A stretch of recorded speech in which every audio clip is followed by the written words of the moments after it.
खबरी अपडेट जो सिलसिलो जारी है। अहम खबर के ॾियूं। वज़ीर आज़म के अॻूणे सलाहकार शहबाज़ गिल मक़बूलियत घटिजी वई अथसि। ट्विटर तां संदसि 50,000 फॉलोअर्स गायब थी विया आहिनि। रिपोर्ट्स मूजिब ट्विटर तां हिक ई वक़्तु वॾी तादाद में फॉलोअर्स घटिजी वञण जो मतिलबु बूट्स मतिलबु फेक अकाउंट्स ख़िलाफ़ कार्रवाई जो नतीजो आहे। मूंखे आगाह कयूं पिया।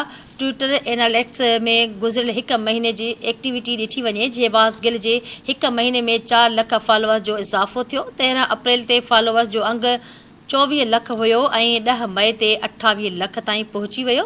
11 मई ते ओचितो 33,000 फॉलोअर्स घटिजी विया। इहे फॉलोअर्स हक़ीक़ी हुआ या बूट्स अकाउंट्स, उन बाबति फ़िलहाल कुझु नथो चई सघिजे। वाज़े रहे त उनखे अॻु ट्विटर जे नए मालिक एल्विन मस्क बूट्स अकाउंट्स ख़िलाफ़ कार्रवाई जो ऐलान पिणु कयो हो। आख़िर आगाह करे रहिया हूं। नाज़रीन, वज़ीर आज़म जे अॻूणे सलाहकार शहबाज़ गिल जी मक़बूलियत घटिजी वई आहे। ट्विटर तां संदसि 50,000 फॉलोअर्स गायब थी विया आहिनि। रिपोर्ट्स मूजिब ट्विटर तां हिक ई वक़्तु वॾी तादाद में फॉलोअर्स घटिजी वञण जो मतिलबु बूट्स मतिलबु फेक अकाउंट्स ख़िलाफ़ कार्रवाई जो नतीजो आहे।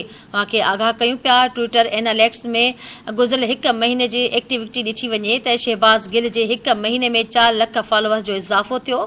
13 अप्रैल ते फॉलोअर्स जो अंगु 24 लख हुयो ऐं 10 मई ते 28 लख ताईं पहुची वियो। पर 11 मई ते ओचितो 33,000 फॉलोअर्स घटिजी विया। इहे फॉलोअर्स हक़ीक़ी हुआ या बूट्स अकाउंट्स, उन बाबति फ़िलहाल कुझु नथो चई सघिजे।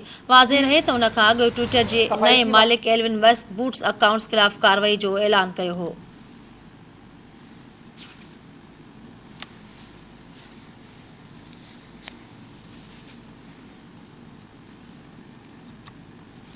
मूंखे आगाह कयूं पिया। ट्विटर जे नए मालिक एलन मस्क बूट्स अकाउंट्स ख़िलाफ़ कार्रवाई जो ऐलान कयो हो।